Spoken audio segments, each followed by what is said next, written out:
beyond 3D.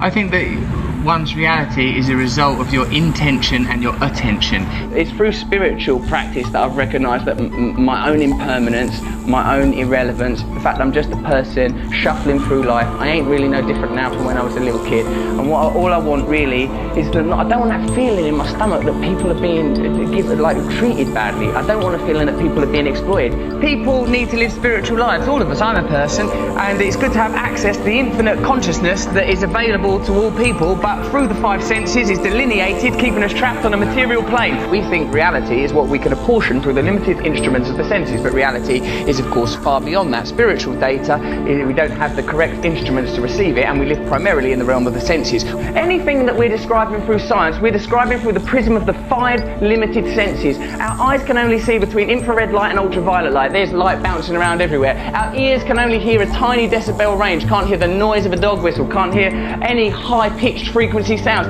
Isn't it likely then that there are other vibrations, frequencies, energies, consciousness moving through the universe? Consciousness is an amorphous and expanding entity. I think that we allow our consciousness to be prohibited by our senses, prescribed by our senses, living in the realm of these five apertures into our reality. But reality is limitless, space is infinite, time eternal. Through yoga, one can temporarily break the bonds that chain us to the mundane, the mondial, that which is of the earth, and we can temporarily at least receive a taste of the infinite. I don't want to get too cosmic about it, but we are just this sort of temporary blob of atoms, you know, endowed with consciousness for the merest moments in infinite space.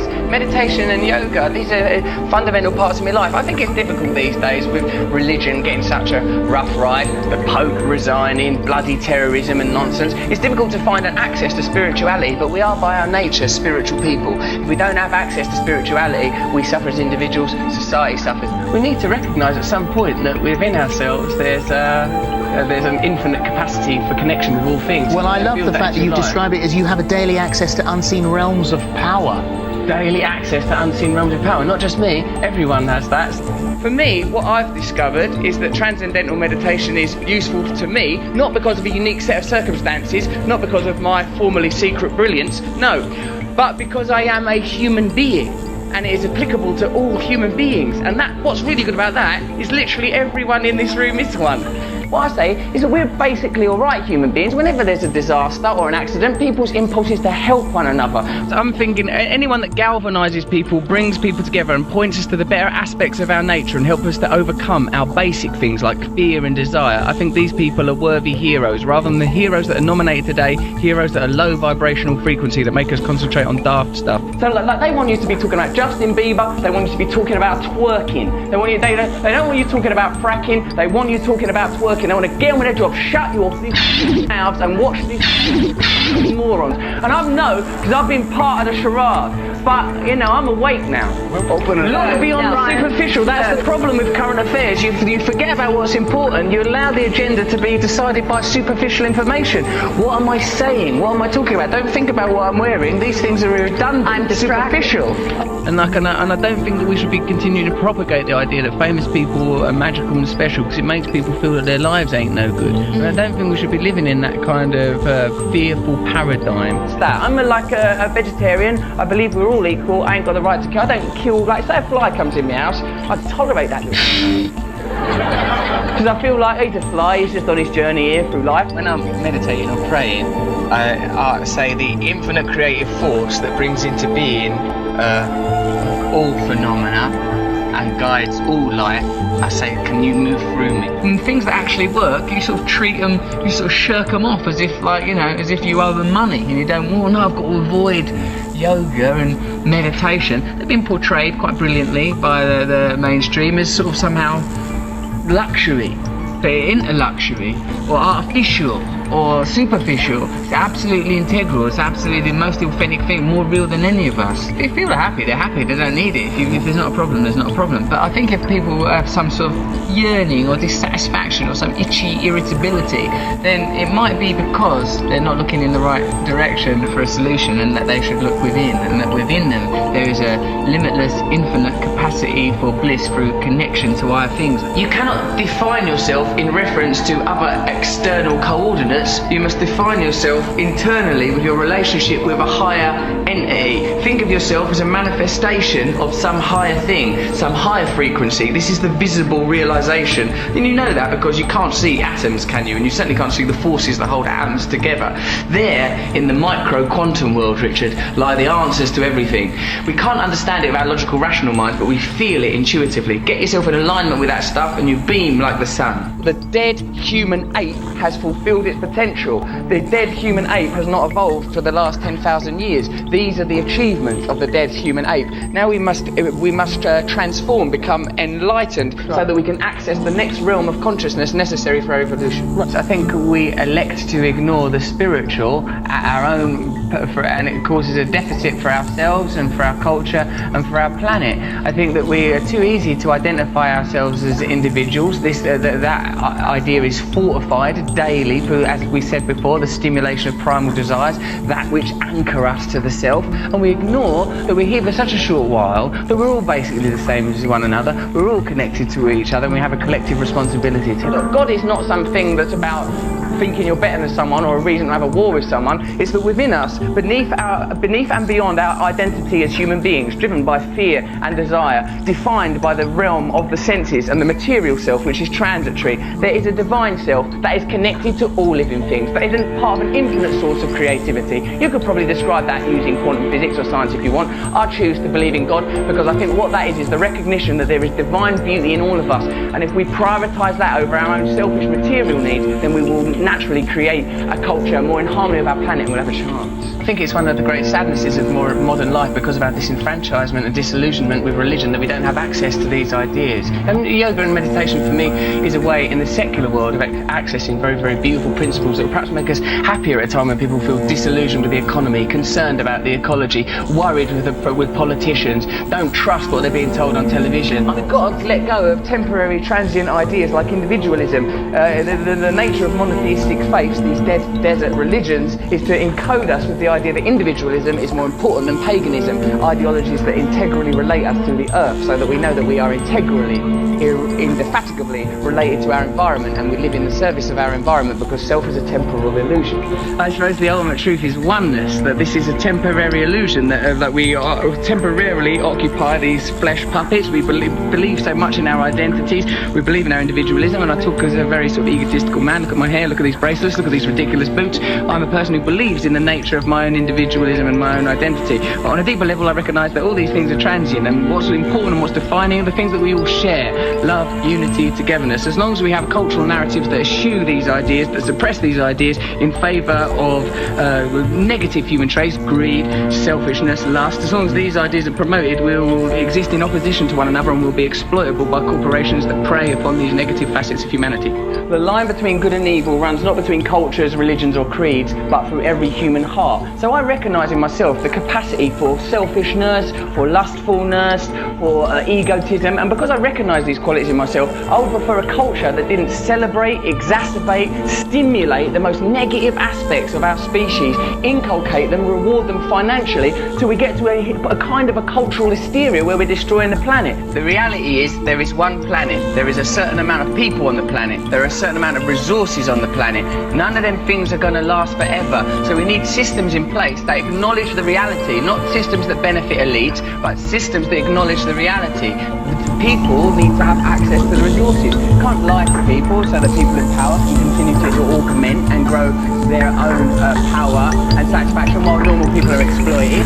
We need systems that get the resources to the people while respecting the planet. Any system that's detrimental to the planet or detrimental to the people because it helps one or two bots, we're allowed to do that, you know. We are creatures on the planet, we are mammals. Look at the faces of the people that we've been asked to vote for as leaders. Look at them. Look at them, feel it in your heart. That ain't who's meant to be leading us. happiness cannot forever be sustained like some glistening bauble. It's a transitory thing, like a butterfly alighting on Snow White's finger in that bit of Snow White. So, like, I'm happy mostly. I'm happy mostly when I'm being nice to other people. Then I'm happy. When they analyse the semantics consistently through mythology and theology of words like love, God, they find that the common theme, John, is union.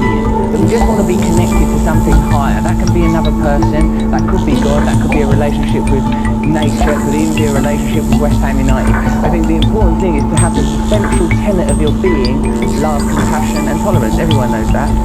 Like the realisation that this is only a very temporary thing, that the only thing that matters to any of us is love, that everything, that underscoring everything is love.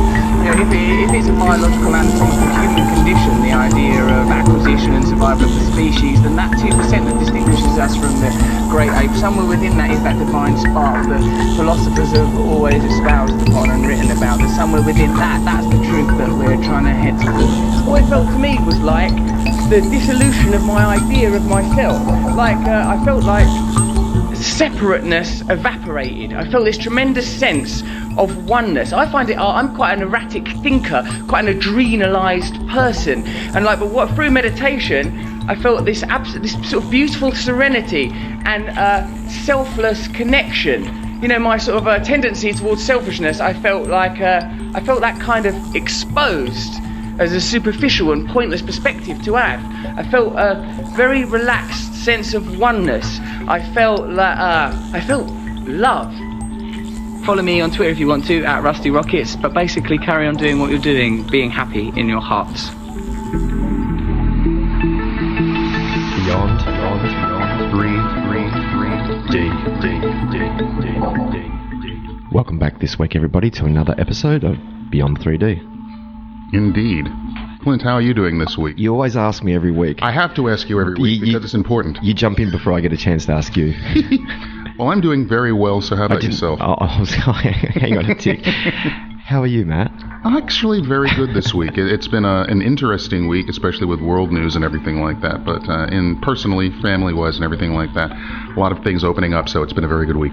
What did you think about that clip of Russell Brand? It's interesting insofar as the fact that you look at the character Russell Brand, the television or the movie character Russell Brand, and you would not think you would hear words coming out of a person's mouth like that. Something happened, and I don't know when it was, but something happened. Look, let's just spitball it here and say sometime around, I don't know, maybe about 5 or 6 years ago, I noticed that Russell Brand just changed. Was it the Katy Perry effect? It might have been. It might have been. But he went from being a self-indulgent a-hole to a very spiritually enlightened, consciously aware human being. So the question is, what switched him on, per se? Yeah. But, you listen to something like that and it's just incredibly inspiring. I agree. And I think more people need to hear it. And I think the fact that it's coming through him will get a whole new genre of people listening to things like that, which I think is very important. Yeah. So it's been an interesting week, guys, out there. As this goes to air, you will know what's going on in France again. And I put a little blurb about that from the Daily Mail up on our Beyond 3D Facebook page, and the title of it is Here We Go Again. And it's interesting what's going on with that. What I will say about it, without going into the gory details, is this. There are now, and I can validate this because it was validated for me this week, there are now entities, spiritual entities in my opinion, that are starting to react to what's going on worldwide, and they are going to intervene. I'm not talking about anything coming from another planet or anything like that. I'm talking about universal life force and energy, and it is going to shift.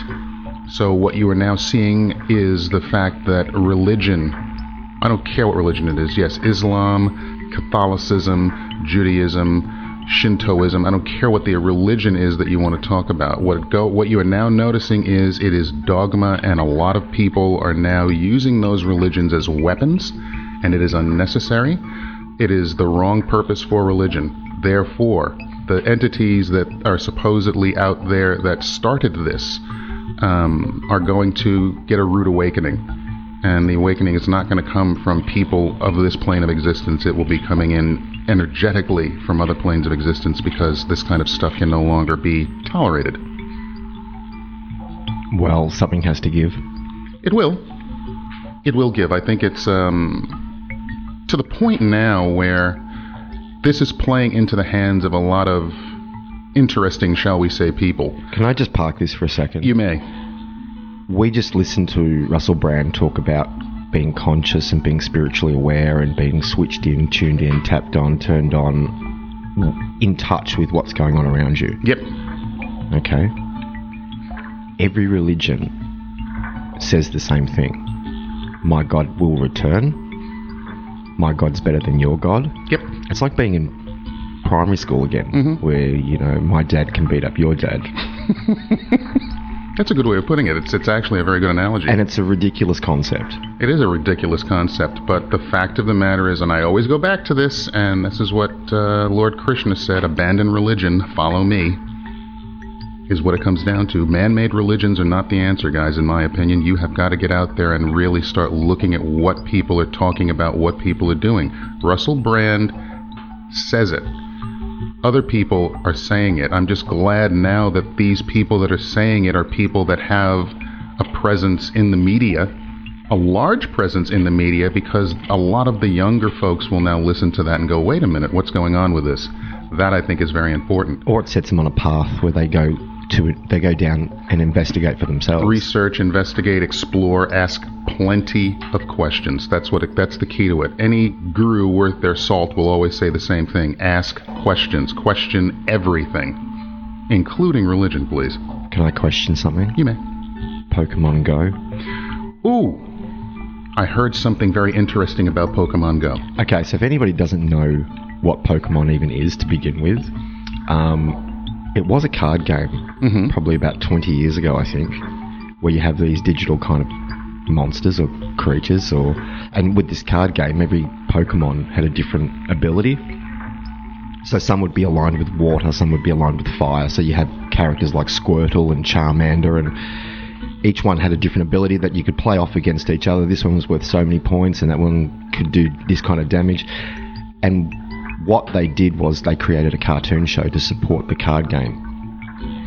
Now what it's been developed into is an augmented reality where you get the game on your smartphone, and you have to turn on your location settings on your smartphone, and when you hold up your camera to take a photo of where you are, because what happens is the geolocation shows you that there's a Pokemon at this place.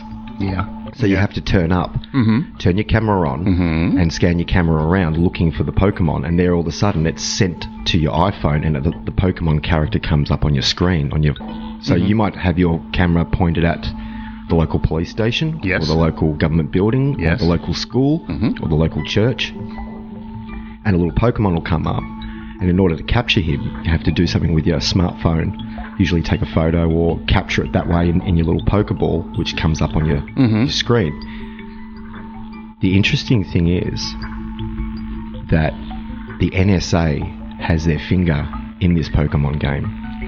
It's no coincidence that the Pokemon are being sent to schools, government buildings and churches, places of high importance where the data that you're collecting gets sent off. Do you know where it gets sent to? No, I have a pretty good idea. I know you have a pretty good idea. But the thing is, in order to play the game, you have to okay for your phone to have full access, or for the game to have full access to your phone. Yes. So it has full access to your contacts, all your photos, all your emails, pretty much anything you've ever done on your smartphone is fully open to whoever's controlling the Pokemon Go game. And we do know that the NSA has their finger in the Pokemon Go game. That came out very clearly in the news last week. I agree with that. And the other thing that's very interesting about it is now all of you guys that wish you could work for Google, you now do if you've downloaded that game, because the other thing it does is all of a sudden it will show you a Pokemon in some alleyway that you've never been able to get down before as far as Google Maps or something is concerned. You capture this Pokemon in this alleyway, take a picture, they have all the data, and so therefore they don't have to send a car down there anymore because you've just done it for them for free. It's wonderful. Yeah. It's and I'm being sarcastic when I say that. I mean, I agree with you. It's really clever. It's really clever of them. It's deviously clever. Well, look at Google, for example. I mean, that's just a profile app for you. So all that information, when then all that information gets sent off, anything you've ever put in Google profiles who you are, what you're into, what you like, what you're looking in, you know. Well, everybody should know this. Anytime you go to do a search, and let's say you look at some kind of a site for a newsletter, shopping, anything like that, when you go and bring up the Google search page and it has ads on it, you will notice that it brings up the ads of where you just were looking. I've actually heard stories recently of people who might have been talking about a particular brand of food or a particular, you know, something, and all of a sudden adverts were sent to them, and their phone wasn't turned on, like they weren't on the internet. So they're having a conversation about a particular car, let's say, a particular kind of car, and then they've turned their phone on, and then there's an advert for that car. That's the way.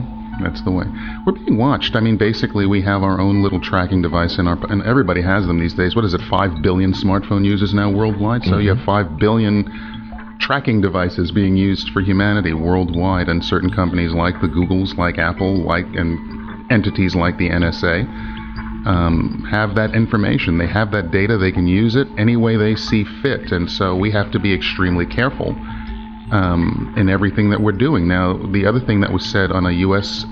show this week was, what is the largest country, per se, on planet Earth? What do you think that is? Antarctica? No, they're being facetious when they say it. The largest country, it's not the United States. That's only 350 million people. Okay, China so has 1.5 billion. India has 1.3 so we're talking billion. So we're talking population, not land mass. We're talking population. Based upon population, what's the largest country? You know it because you're on it, and so am I. So is this show. No. Facebook. Oh, yeah, okay. If you want to look at it that way. If you want to call Facebook a virtual reality country mass, yeah. So therefore, Mark Zuckerberg is the supreme dictator of Earth, if you want to look at it from lack of a better term. That's mind just blown. And that's the whole thing about it. We, as a society, rely on this technology. And yes, there are some good things that can come from it. But as far as privacy concerns, forget it. It's over. Everything. They know it all now. Can I just say, wrap up Pokemon Go? Have a listen to this theme song.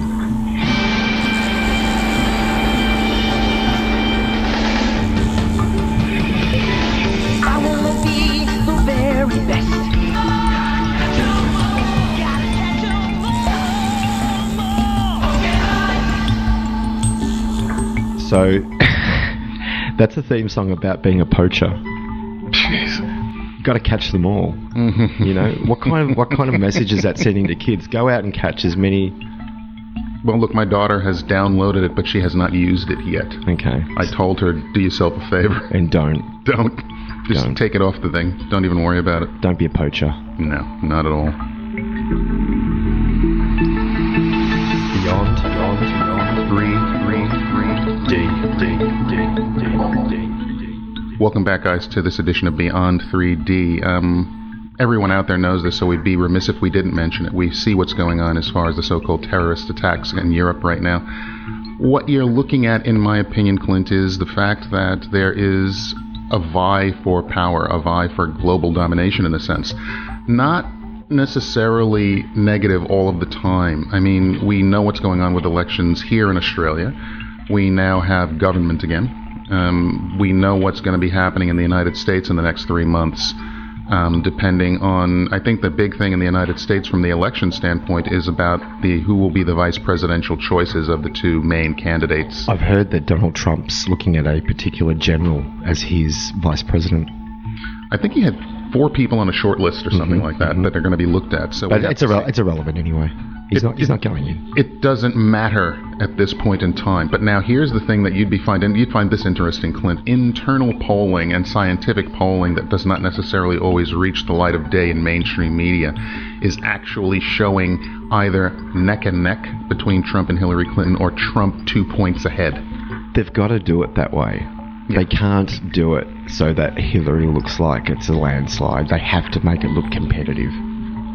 And the other thing we have to remember is the voting system. Who's checking those numbers? Oh, people who want Trump to win. Yeah, exactly. It's a lot of spin doctoring. Yes, it is. And it's a lot of hearsay. And it's a lot. Fair enough. You got it. I'm not having a go at you. No, I agree. I can agree with that statement wholeheartedly. I have no problem with that. But the fact of the matter is, there is a groundswell. We saw it in England with Brexit. We are now seeing it with the fact that there are a few other countries that are looking to leave the European Union. We're seeing it with the fact that Portugal and Spain and a couple of other countries, they're looking at their debt again as far as the euro is concerned.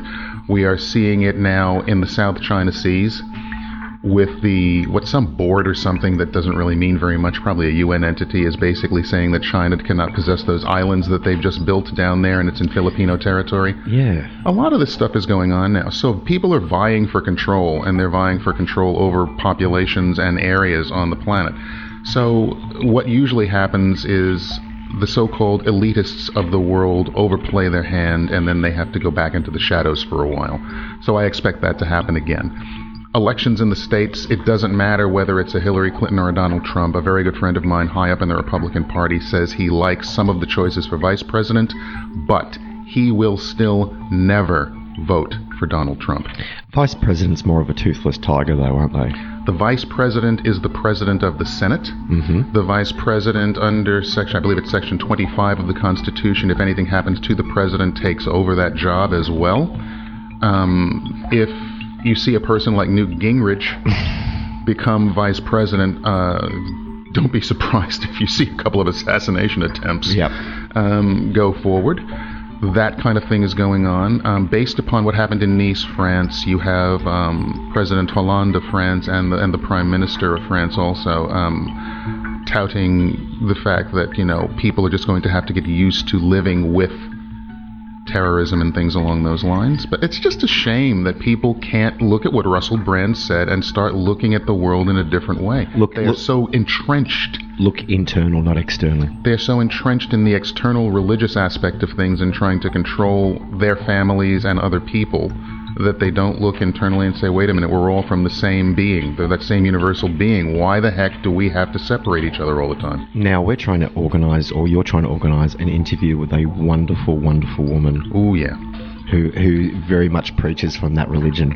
She does. Jane Elliott, and I've contacted her by email. I'm waiting to hear back. She's emailed me once. We're playing email tag right now. We're trying to get a time together so we can record it.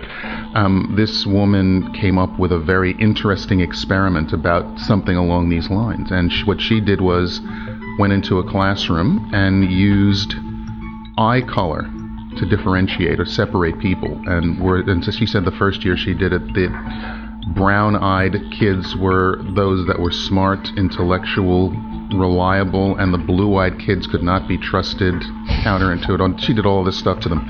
And she said within a minute of doing this, being that she had blue eyes, one of the brown-eyed kids in her class came up to her, why are you teaching? You have blue eyes. You're worse than we are. This kind of stuff happened. Very insightful out of the mouths of babes. Exactly, and she proved that it's a programming mechanism. As soon as you say this person is better than this person, kids come into the world, they're free of all of that stuff.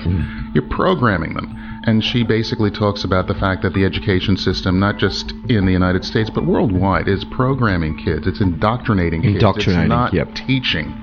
Well, I used to be educating, and you were in that field. I was in that field. After 10 years, I actually probably not even after 10 years. I think probably around about the 7-year mark or the 6-year mark, I'd lost all faith in the system. Lost all faith in this because it was a competition-based institute. Kids were taught to fear what they weren't bringing to the table. Like they were taught to, well, if you don't hand this in, there's going to be consequences. If you don't get this mark, you're not going to do great in life. If you don't, and you know what? Life's not measured just by what you do in school. You don't stop learning. You learn more out of school than you actually do in. That's a fact. Isn't that ridiculous? That is a fact. It's fascinating. Because I was on Wall Street. I was on the floor of the stock exchange for a number of years, and the one thing I noticed was that what I was learning down there, one course I took at university worked for me, and that was statistics and probabilities. Outside of that, I had to learn everything there, being there, doing it. Yeah, there were a few. Back then, computers were still young as well, so there wasn't a lot of computer programming around. So you had to do things a certain way. Okay, so we were talking before about kids are a great mirror for truth. Mm-hmm. You show me one kid that can put their hand up and say, I love school.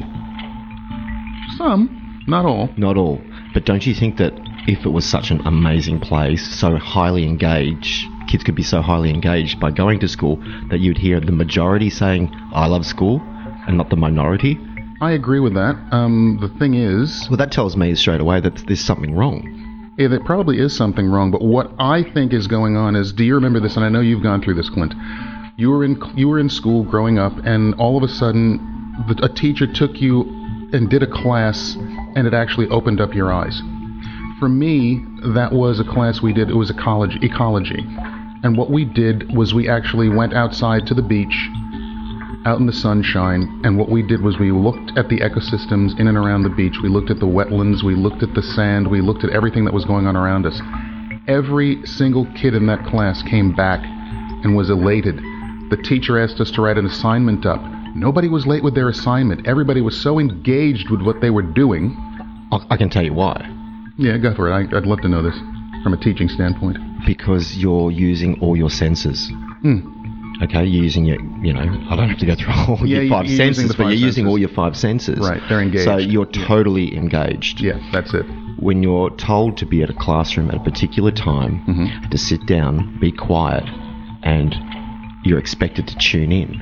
A lot of kids don't learn that way. Agreed. They don't learn that way.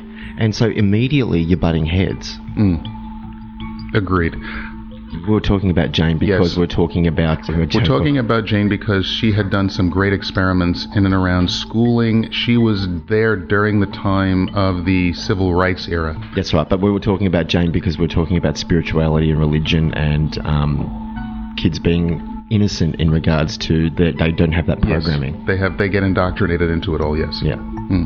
And so she has a lot of insights into that, so we're definitely looking forward to that. It'll be a really great show, and you'll definitely want to tune in for it. It's worth your time. So, a lot of things going on the planet we know as Earth right now. Let's look at the positive aspects of things, because out in space and what's going on with the different probes that are being sent out is more positive news, more positive aspects. We'll get into CERN a little bit later. I didn't even bring it up.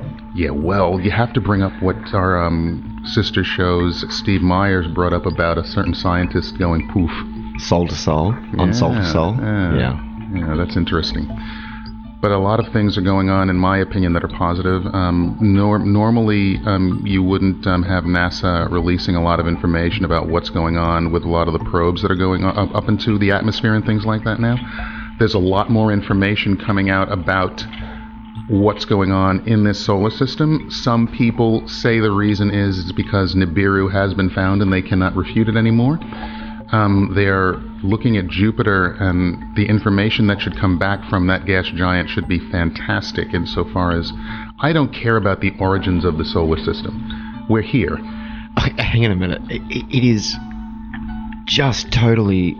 I don't even understand how anyone could think that these atoms that make us, that we can process the age of the universe in which we exist in. It's like a flea on a dog pondering the age or the genetic history of the dog that it's sitting on. No, you just can't. We're just a speck of nothing compared to what's... That's the whole point. Yeah. But this, like they always do in the physics experiments, and they get to the point where they talk about if you try to put your hand on a wall, you never truly reach that wall. Those kind of things. It's always you get halfway there and halfway there. You really are not physically touching the wall. You ever hear those experiments going on? No. Well, anyway, that's what you've got my attention right now. In physics, they talk about the fact that you can see a physical wall there at your five senses, but on an atomic level, your hand can never physically get to the origin of that matter. Are we talking about because the atoms are vibrating, or are we talking about time-space? Both. Okay. especially along time space, you basically, now we can do this, you can take your hand and you can put it on a desk and you believe that your hand is physically touching the desk. But as you break down the components of your hand to the atomic level and you break down the desk to the atomic level, those particles never reach each other. It's like when you do a calculus course, you cannot define zero. You can come close to zero, but as you approach zero, it is still an undefinable number, which is why when kids learn their times table and they go through the zero times table, everything in the zero times table is equal to zero because zero is undefined. You can approach it. Can you hear the cogs in my head ticking over? You can approach it, but you never reach it. So that's like not being able to reach an event horizon. Basically. So does that also mean that if I could run fast as reality, that I'd actually arrive before I left? I'd have to think about that one. Now the cogs in my head are turning. But that's what basically is going on when you talk about numbers, and that's why I love numbers. You cannot. Zero is undefinable. Therefore, by being undefined, it means it can be anything. It can be anything. So we're going to have to think about that for a while and get into it more, because it's a fascinating study. It's a fascinating subject. Absolutely, Matt. And have I got a little treat for you just at the back of this break? Oh, great. Fantastic. Beyond 3D. Hi guys, we're back with this week's edition of Beyond 3D. Clint, for me, that's why numbers are extremely important, especially the number 0, and the fact that it is... Everybody looks at 0 as nothing, but the opposite of that is the truth. 0 is everything. It's everything and nothing. Literally, everything. In other words, like when in the old Indian epics, when you went in front of a god and the god said, ask for anything and we'll give it to you. If you asked for nothing, the gods really didn't like that, because that basically meant they had to give you everything. It's like a loophole. Yeah. It is. So from the physical standpoint, physics and science, basically you are looking, when you get to a wall, you really never approach it. It's that 0 point. You can't reach it. Even though you may physically think your hand is touching it, at the atomic level, no. But see, okay, so that's at the atomic level, but what about what you're processing inside your own brain? Like everything, this conversation. Yes. Even our listeners. Yes. This conversation is only happening in your head. Mm. Because your auditory process picks it up and processes what's happening in your head. Mm-hmm. Your brain siphons it and joins the dots. Yes. So when I'm touching a table, that's only happening in my head, because my fingers are touching it, sensing those atoms, identifying that it's a hard surface, processing that in my head. But if you take your senses and take them to the next level, what you have is higher awareness with your senses, so clairaudience, clairvoyance, etc. So when you're actually touching this table, yes, you physically believe yourself to be touching the table, but on the other levels, you are feeling the energy of that table. Oh, absolutely, but I'm talking about the mundane. Yeah. On a mundane level, boom, you put your hand down. My atoms in my hand are touching the atoms of the table. Yes, but on another level, they haven't quite met yet. They're feeling each other energetically. Oh, well, they can't meet unless I actually was able to vibrate my hand through the table, the other atoms of the table. Yes, exactly. So therefore they merge, but that's the whole point. It's not physically, yes, it looks like you are touching it, but energetically they are feeling each other. They are not touching. They can feel the energy force of the other. So 0 of itself as a concept is a fascinating concept, and that's why I think a lot of the children have a hard time with math and with calculus in general, because they can't get the concept in their head about 0. We're back on education again. Oh, there you go. Well, we can talk to Jane Elliott about that as well. Yeah, not today. I just get I get passionately upset about education, because it's a system that, and this is just my opinion, it's a system that currently doesn't work. Well, you get passionately upset because in my opinion, for a person to get passionately upset about something means that they have a way of looking at it that might be a better system for people. And you just said if you engage all of the senses before, we were talking about that might be the way. It can't happen in a room with desks and kids and rules and regulations and follow my instructions or else. That's indoctrination. That's teaching a person how to behave a certain way. Well, it's order. It's trying to keep order and control. Yes. And how can you...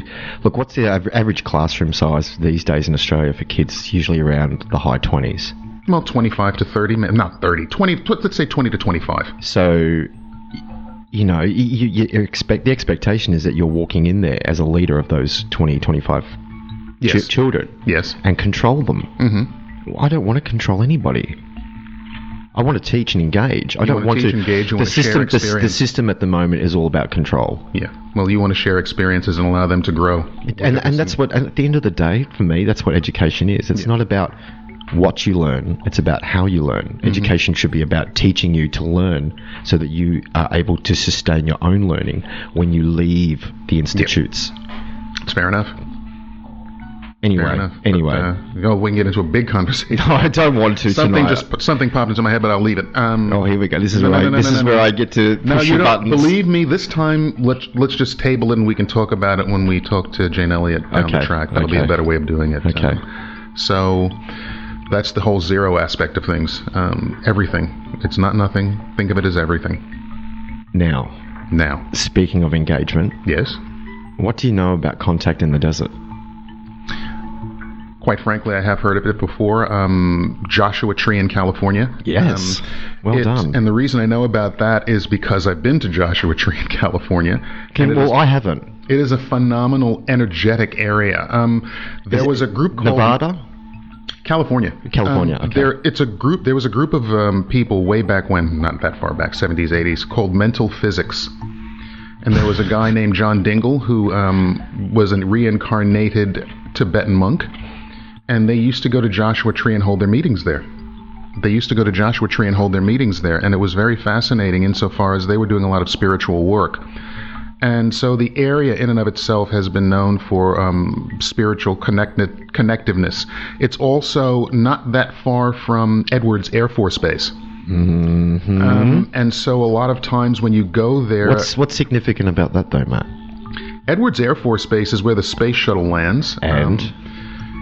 it's where I saw the one thing I could call a UAP, or an unidentified aerial phenomenon, personally.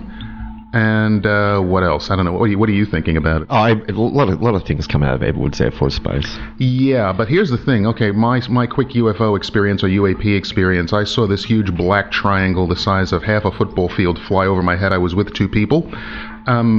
The thing about it is it made no sound. I'll guarantee you it was military. And the reason I know it was military is something that big flying over at about 1,000 feet, and you can see it clearly, and there's no fighter jets chasing it, you know something is military. That and the fact that it flew directly over the runways of Edwards Air Force Base and over the mountains and kept on going, and you saw nothing. Not a soldier, not a MP, no planes around it, nothing. So it was a test, and that's what I know. I just don't know what it was, and I know the bomber systems, the B-1, the B-2, and all that stuff. I know what they look like. This was not that. This was a night flight? This was during the day. Whoa. Blue sky, couldn't miss it. There were two cars. One car went past us on the road. We were heading to... We were passing Edwards Air Force Base to head back around toward Palm Springs. And Palm Springs and Joshua Tree are close to each other. So that was what was going on there. So a lot of interesting things happen in that area. So Contact in the Desert, back to that, is a conference that happens out there, I think, on a yearly basis. Yes, it is. And it's a beautiful area. Some fascinating things out there. It's in the desert. It's fantastic. But what's the Contact all about, Matt? I would guess UFOs, UAPs, yep. cryptozoology, etc., etc. So what they had, the Contact in the Desert conference happened this June, so last month. Mm-hmm. It was on between the 3rd and the 6th of June. You had speakers out there like David Childress, George Norrie from Coast to Coast, David Wilcock, Eric von Daniken, who we've had on our show first season last year, Whitley Strieber, author and abductee experiencer, Jim Mars. Oh, I love Jim Mars. Stanton Friedman, Richard Dolan. So I saw Stanton Friedman here in Melbourne. Yeah, Jimmy Church as well. Church was on there. Jimmy Church was there, and Lynda Moulton Howe. Ah, yes. Now Lynda was the keynote speaker at Contact in the Desert. Yes. Would you like to listen to a little bit of it? Absolutely. It's a bit of a lengthy. Goes for a bit of time. Yeah. We've got time tonight? Oh, I'd say so. Okay, well, let's start it. I've got a clip here, Contact in the Desert, keynote speaker, Lynda Moulton Howe, and she's about to break it all down.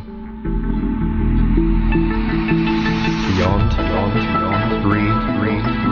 3D. And I also wanted to show documents that began for me probably in the year 1980 and accelerated when I started working on a home box office documentary in '83.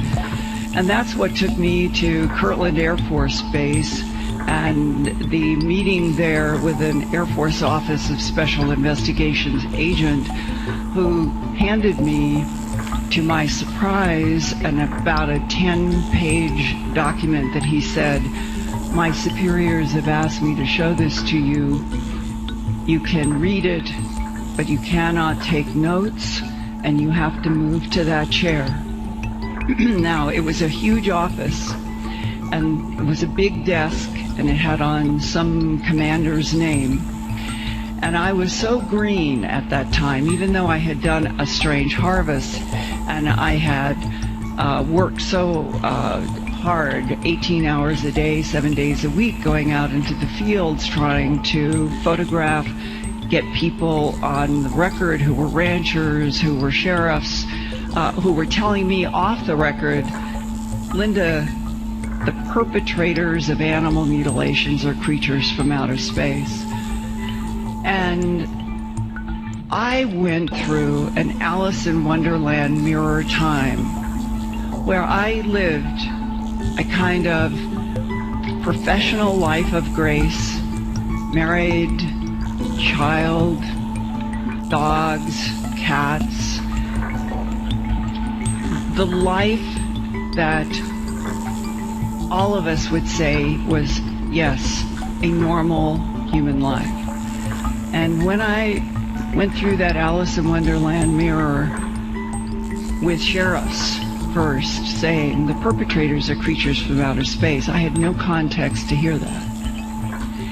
But at the end of A Strange Harvest, in those 9 months, literally unrelenting every day, and sitting across from some people who were traumatized, other people who were enraged, other people who were curious, and having to get down on my knees in a way, kind of to the universe, "Please help me. I do not know how to do this." That occurred.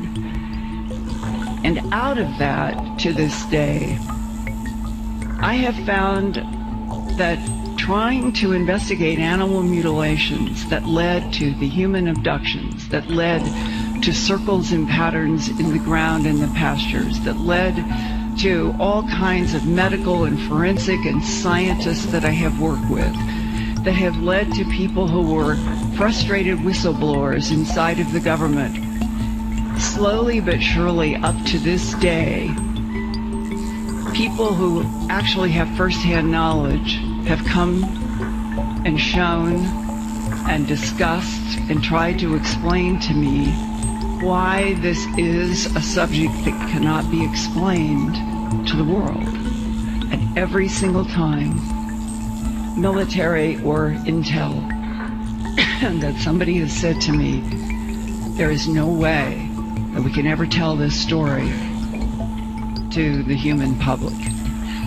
Something in me, from the very beginning to this very minute, it reacts with, how can a handful of humans from World War II on have decided that they were the only ones with enough intelligence and strength and courage to take on that we're not alone in this universe and we never have been, and that what they were encountering in World War II was so sobering that they thought that the world should continue to evolve in a concocted mythology that governments, military, and intelligence would control.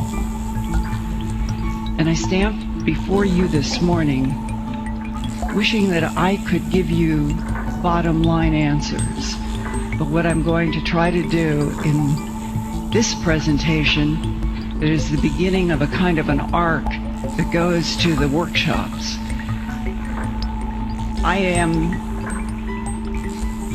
I think I can use the word, I am convinced that extraterrestrials, at least 3 competing, it's a very important word, competing types, have been terraforming and harvesting genetic material from this planet for, one DIA guy told me, 270 million years. It's been a long time. And those of us sitting in this room, Cro-Magnon, Homo sapien, sapien is the category. We've only been on this planet in this form for about 30 to 35,000 years. So keep in mind, as we begin here, I'm going to go back in time, and I'm going to come forward to the present, trying to braid for you a kind of synthesis of many pieces that I think are really, really important, and many I think you will not have encountered before, because our leaders, our authorities coming out of World War II, England and the United States thought that humans could not handle the truth. God bless Contact in the Desert and all of you here, because I think you can handle any truth.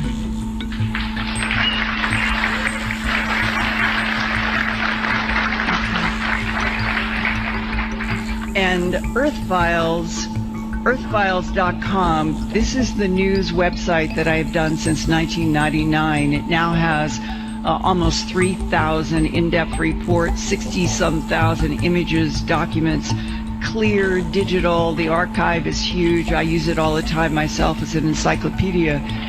It would be wonderful in this climate where I think people, for the first time, because they don't trust anything that governments say anymore, that they're realizing that there is this big body of something that they haven't been told.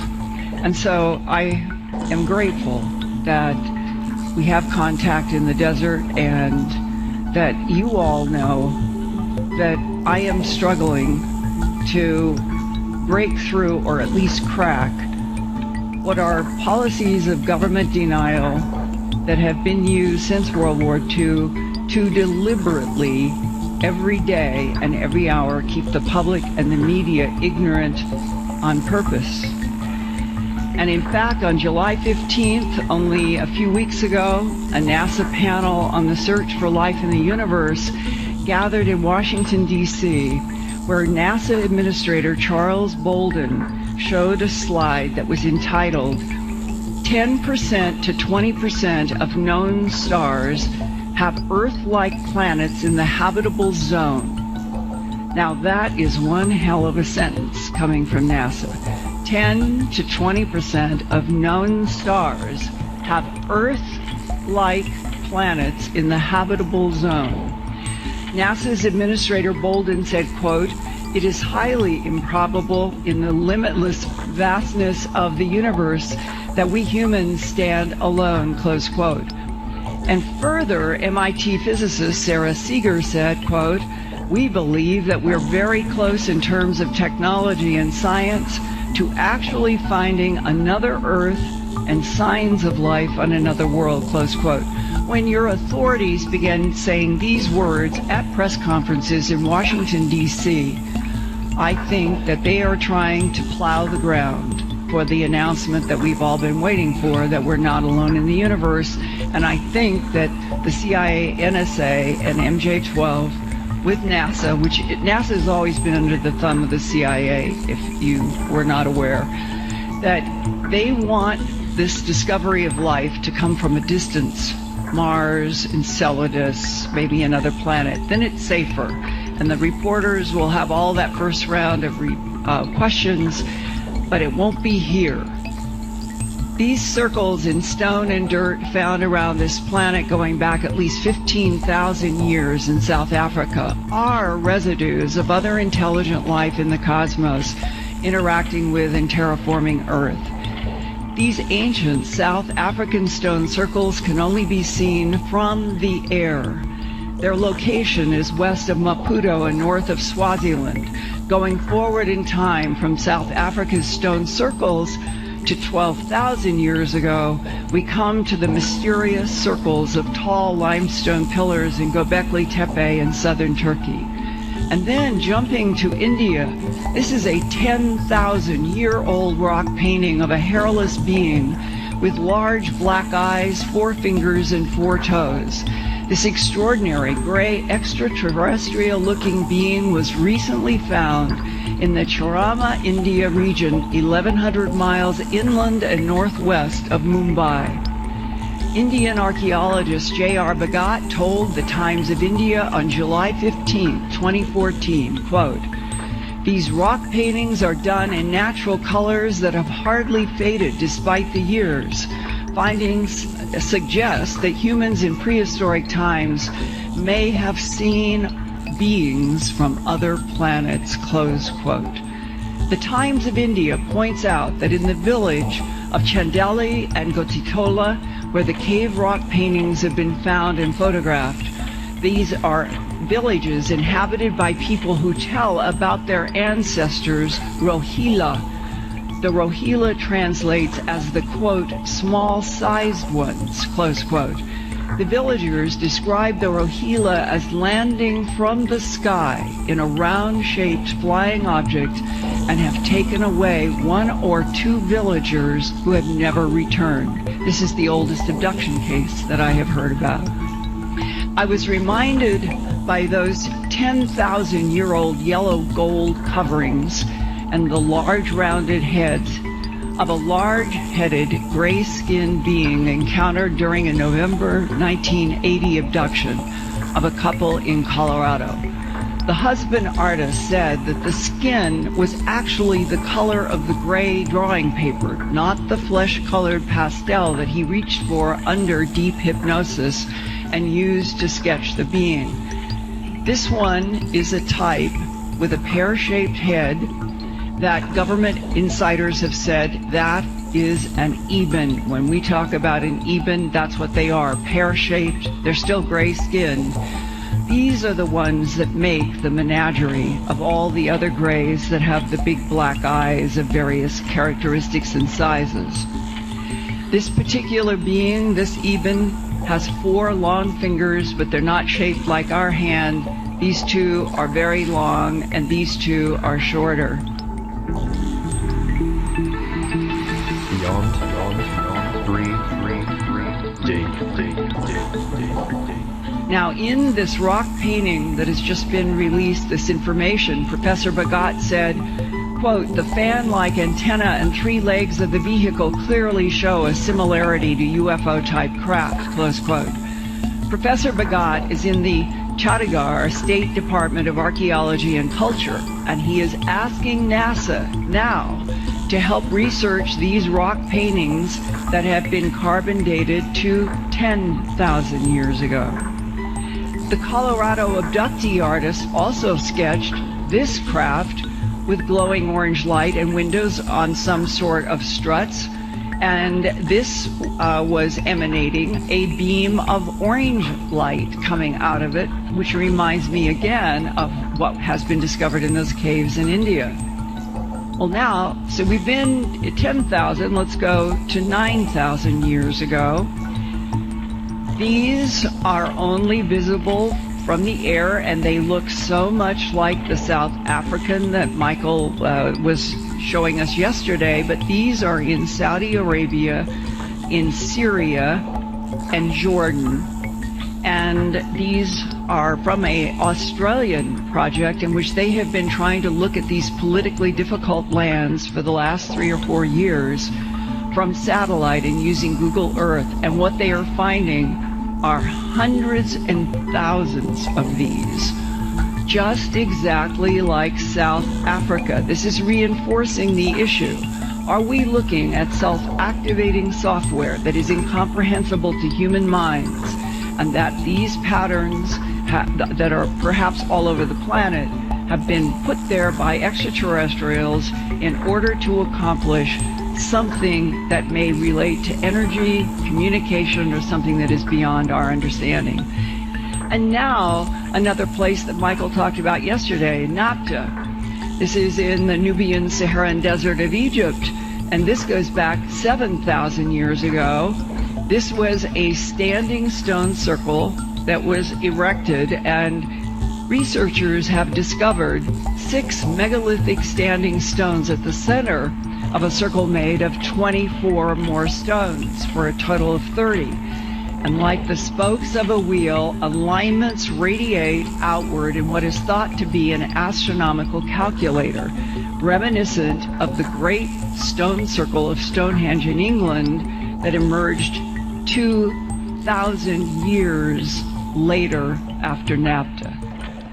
Stonehenge is estimated to be about 5,000 years old. I've heard presentations yesterday, John Anthony West and others. There's a suggestion this may be much, much older, but I'm going with the current academic. It's about 5,000 years old. Described by some as a Neolithic stone computer.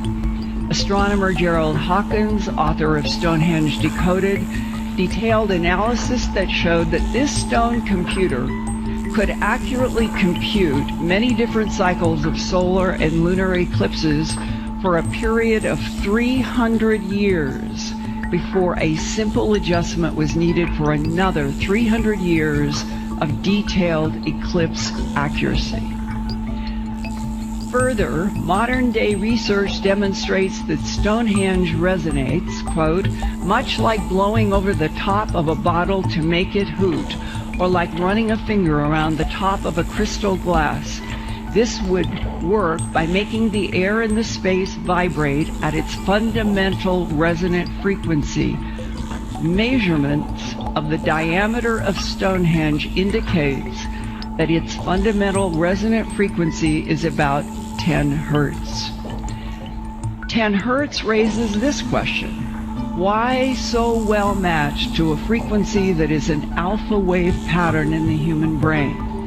Alpha waves are associated with relaxation, altered states of consciousness, and meditation. So why was Stonehenge constructed to resonate at 10 hertz, in addition to its work as a stone astronomical computer? From Stonehenge to South Africa to Göbekli Tepe to the Middle East to Egypt and beyond. What if stone circles for centuries have been deliberately designed to resonate in specific frequencies as machines that operate by self-activating software turned on in certain fields? Who made the stone machines and that self-activating software? One hypothesis is that non-humans from somewhere else in the cosmos have been terraforming this planet for millennia. And now we know that there are about 200 billion stars in just our Milky Way galaxy alone. And there are billions of galaxies in this universe. Perhaps half of them have planets. NASA's Kepler mission has discovered dozens of planets that are in that Goldilocks zone of just not too hot, not too cold, not too dry, just right to sustain life. And for me, since 1979, I have been exposed in my work as a TV producer, writer, director, editor, and reporter to Earth mysteries and whistleblowers that indicate that other cosmic intelligences have interacted with Earth for eons and that they continue to interact today. One of those TV productions took me to Kirtland Air Force Base in Albuquerque, New Mexico on April 9th, 1983. I was working on a home box office documentary entitled UFOs, the ET Factor. Then New York attorney Peter Gersten, who was working with Citizens Against UFO Secrecy, had organized a meeting for me at the U.S. Air Force Office of Special Investigations at Kirtland Air Force Base in Albuquerque. There, a special agent named Richard Doty handed me an alleged briefing paper for the President of the United States of America on the subject of unidentified aerial craft known as UACs, and it included this sentence: extraterrestrial biological entities manipulated DNA in already evolving primates to create Homo sapiens. Was the first ET genetic manipulation all the way back to Homo erectus in Africa 1.9 million years ago, or in one of the later models leading up to Cro-Magnon, Homo sapiens sapien on the far right in this graphic. This is us. This is modern humanity. 30,000 to 40,000 years ago, this latest model of standing up primate, Cro-Magnon, Homo sapiens sapien, had three big improvements over Neanderthalensis. The brain had changed for language, the Cro-Magnons could build boats, and they could make more sophisticated stone tools. So if the briefing paper that I was shown at Kirtland Air Force Base was correct, ETs made different models of Homo sapien from already evolving primates and kept tweaking different models up to modern humankind. The implication is that those DNA manipulating intelligences have been based on Earth for millennia, harvesting and manipulating genetic material from Earth life with non-terrestrial technologies that include anti-gravity, invisibility, and the projection of three-dimensional holograms as camouflage that the human retina and mind cannot tell as different from the world around us. The last big ice age on this planet hit its peak around 18,000 years ago, and the Earth began to warm up. And you can see on this map, here is where the ice was at the last maximum, 18,000. And you can see most of the United States was dry and cold, and over in here, here is Northern Europe and this area, but here is the Mediterranean. It was also free of ice. This is important. During that warming, something happened about 11,000 to 12,000 years ago to plunge Earth temperatures downward again very suddenly, and by nearly 30 degrees Fahrenheit below present-day temperatures. It's called the Younger Dryas.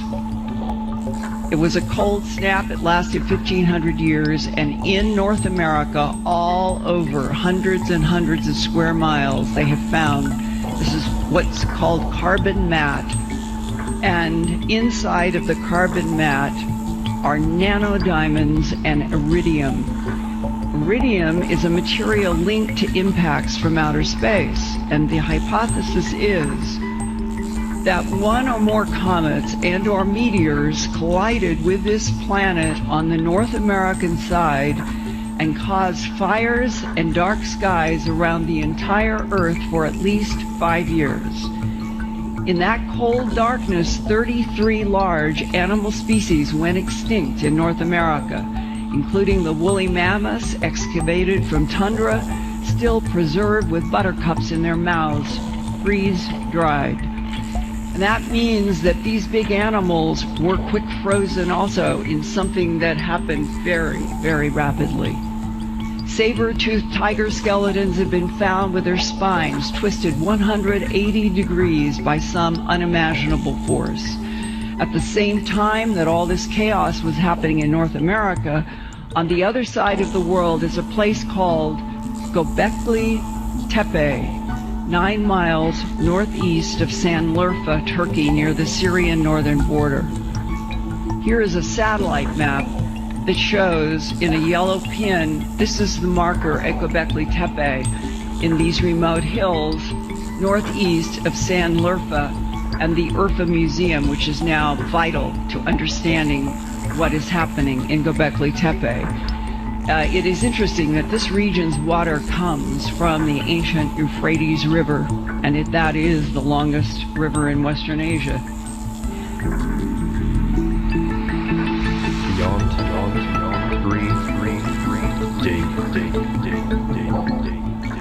3. These circles of limestone pillars have been carbon dated to 12,000 years ago. That is more than twice the age of Mesopotamia. German archaeologist Klaus Schmidt, PhD, began excavating the first time about 20 years ago in 1994, and he was going layer by layer very carefully in the German Archaeology Institute. We are all so indebted to Dr. Schmidt for his great efforts to investigate what was inside Göbekli Tepe, a word that means potbelly hill. It was the hill's unnatural shape that first caught the attention of University of Chicago and Istanbul University in the 1960s, though scientists thought that it should be investigated then.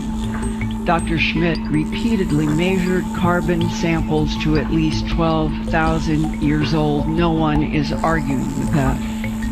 Adding to the mystery of the 12,000-year-old sophisticated construction is that Dr. Schmidt never found any evidence that people permanently resided there. So what was Göbekli Tepe's purpose? Ground-penetrating radar indicates there might be at least 250 more standing pillars formed in 18 circles, still buried under acres of deep soil. Dr. Schmidt has also discovered that all 30 acres of the pillars in circles were strangely reburied 1,000 years after this whole hill was covered. Over 30 acres, 19-foot pillars, 15 tons per pillar. Did the original Göbekli creators have foreknowledge about that coming impact from outer space? Did someone with advanced technology rapidly rebury all the pillars because Göbekli Tepe was a valuable alien machine? And this is a large pillar.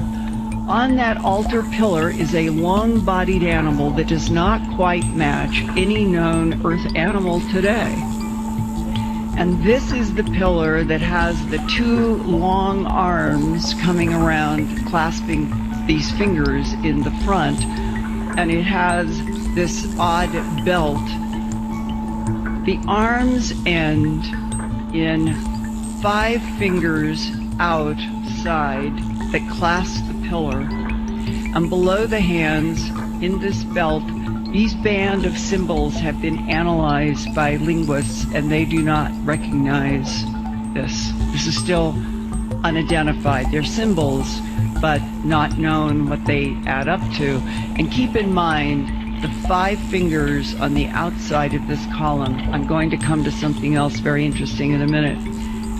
Hanging from this odd belt with the strange symbols is what most people accept as being some kind of a fox, maybe loincloth, and it definitely ends with 5 toes. Along the base, in this very beautiful and dramatic photograph taken by Smithsonian Magazine, it shows 5 very strange bird-like creatures, and the June 2012 issue of Turkey's Actual Archaeology reported about the belt symbols and the animal skin, quote, "On the belt, a loincloth depicted in relief cut out of the stone is hanging down, covering the genital region. Due to the existence not only of arms and human hands, but also of belts and loincloths on the central pillars of enclosure D, it can be clearly stated that the T-shaped pillars have an anthropomorphic identity. But who are they? As their faces are never depicted, they seem very likely to be related to supernatural beings, beings gathered at Göbekli Tepe for certain, but so far unknown purposes," close quote. And whoever those supernatural beings were, they left not a single trace or tool of how the 30 acres were covered with these pillars. As I was standing there wondering about extraterrestrial beings having constructed the Göbekli Tepe pillars in circles all over that hilltop, Yale University-trained geologist Robert Schoch, PhD, joined me. And as he was standing next to me, he said, quote, "You know, Lynda, there is something about the shape of these limestone pillars that makes me think of tuning forks. I wonder if this whole place was made to vibrate, to resonate with some frequency provoked by a field from technology above," close quote. And what we were both thinking were aerial craft. Strange carvings on the Göbekli Tepe pillars include a wild boar, a bird with a spear above a scorpion, a three-dimensional cat-like figure with a long tail that is sculpted on this pillar. This is not glued on. This whole pillar was made in one sculpted piece. No hunter-gatherers with flint arrowheads made this. Stressing the fact that the creatures, symbols, and humanoids found in the Göbekli Tepe excavation came long before later cultures in Mesopotamia, Egypt, and the Mediterranean, the layers of symbols on one of these Göbekli Tepe pillars is especially puzzling. Who or what beyond humans has inspired construction of stone circles and pillars, pyramids, and ziggurats for millennia? Who watches Earth? Who manipulates genes in evolving life forms? Who monitors the evolutions? And then who harvests the genetic material? Who or what leaves humans dumbfounded by displays of glowing lights and silent aerial craft in the skies? What if the builders of Göbekli Tepe, Atlantis, the Sphinx, Stonehenge, Egypt, Mesopotamia, Greece, the Incas, and Mayans were all from non-human civilizations? What if those advanced intelligences have been interacting with Earth for millions of years the way we seed and harvest crops? That non-human terraforming and genetic harvest of Earth life continues today, and I first reported evidence of that 30-some years ago in May of 1980 when my TV documentary A Strange Harvest was first broadcast on the CBS station in Denver, Colorado. I was director of special projects there, and the subject was my investigation of animal mutilations in Colorado and North America. Ranchers, sheriffs, and deputies had told me, usually only off the record, that the mutilations were caused by, quote, creatures from outer space, close quote. One horse farmer saw a silver disc in his pasture when he had a series of colt mutilations on his Missouri farm in 1975. The horse farmer also saw this small glowing being in his truck headlights when he was driving home one night during the horse mutilations. The law enforcement told me that when fiery red-orange spheres of light showed up, animal mutilations followed. Some ranchers have even described seeing beams of light either raise an animal into a glowing craft or lower an animal to the ground, dead and mutilated. And why have you not seen that on the 6 o'clock news? Because there's two things. One, the government wants to make sure that no one takes this seriously, so they always front-load current media with stories about satanic cults and predators and disease. And the other is, having talked with many, many eyewitnesses, that humans are more afraid of other humans and ridicule, in this subject especially, than they are of ETs. And so the people who really, really could tell us, they won't do it. Beyond 3D. What do you think? That's a lot of information to process. It is. Look, what I like about her, and we talk regularly about Lynda Moulton Howe, is not just the contacts and the people that come to her. Mm-hmm. It's the fact that she can openly talk about having spoken to 5-star generals and all the government whistleblowers that have all come out and are supporting her to release this information. Yes.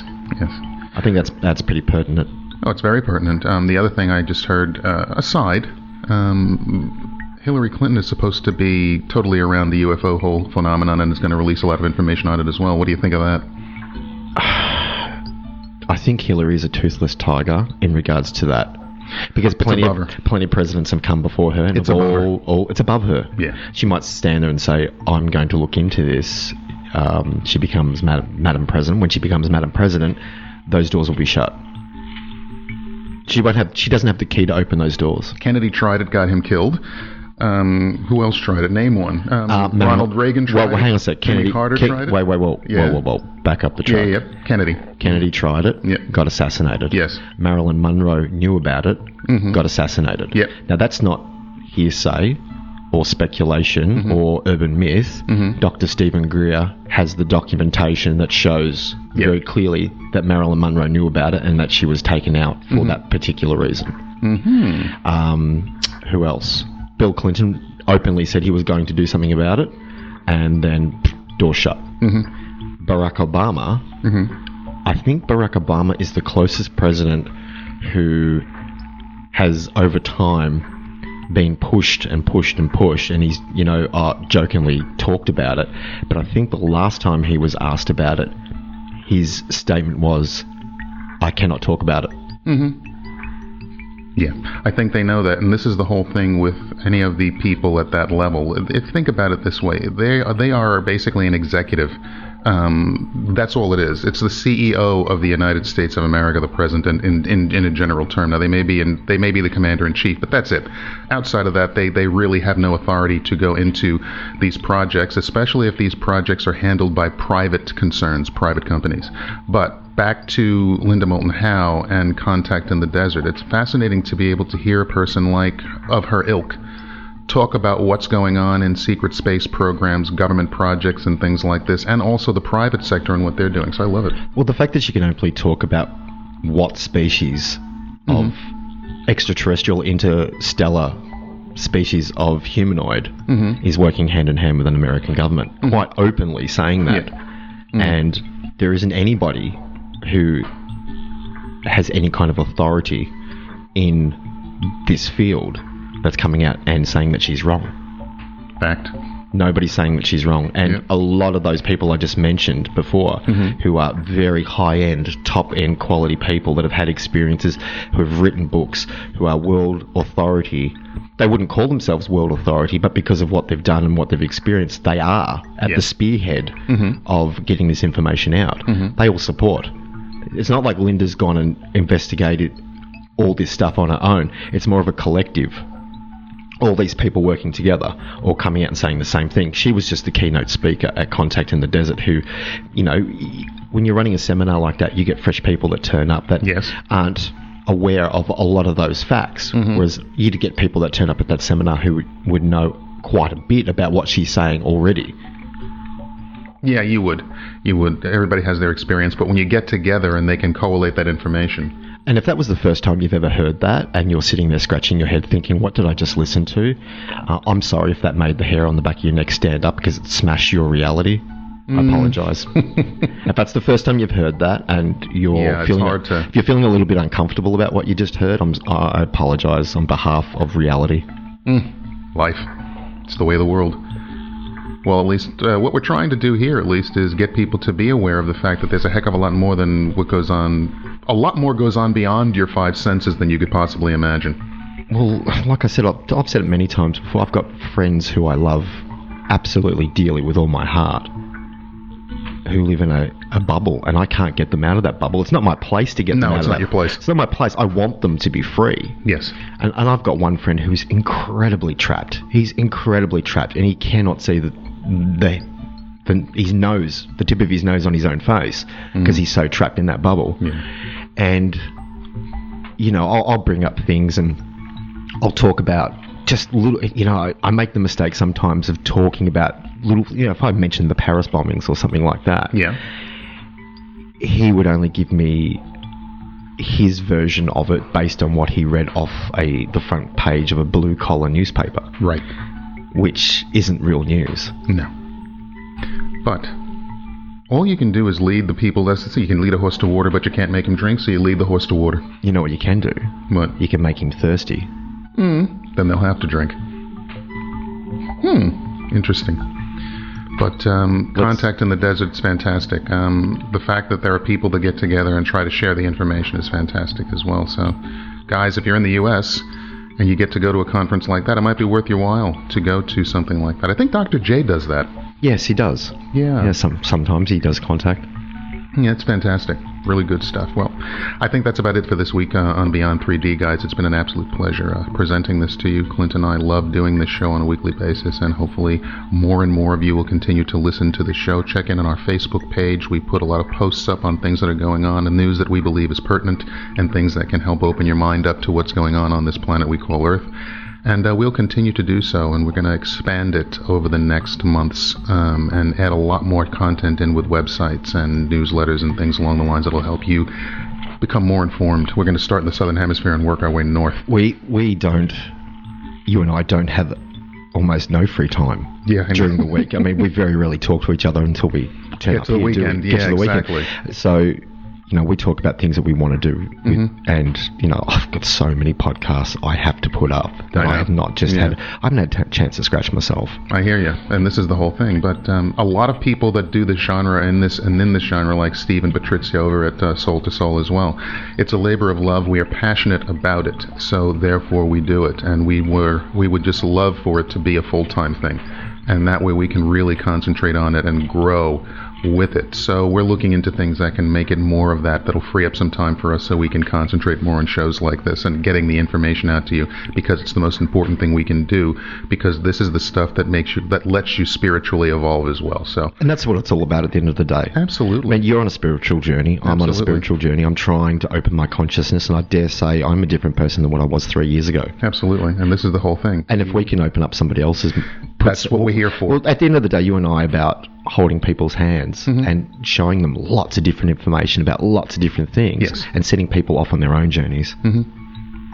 Investigate, ask questions, experiment, research on your own, find out what's out there.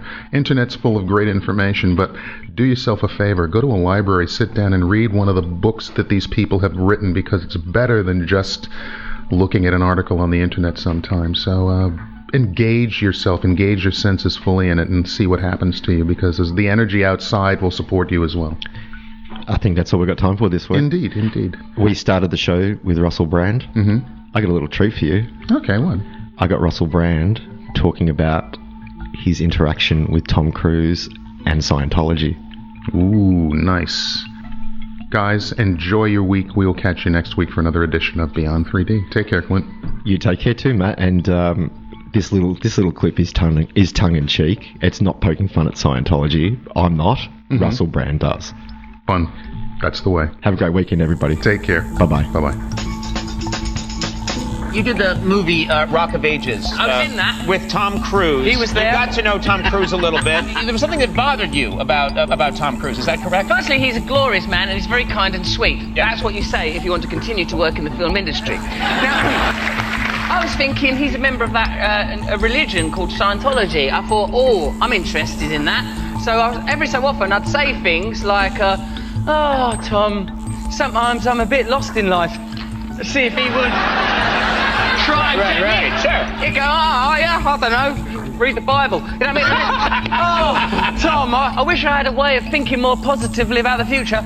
That man had no interest in getting me in Scientology at all. Wait, so you're hurt that he didn't recruit you for Scientology? If there's a cult that don't want me, I want to know why. Just because you haven't experienced it doesn't mean it doesn't exist.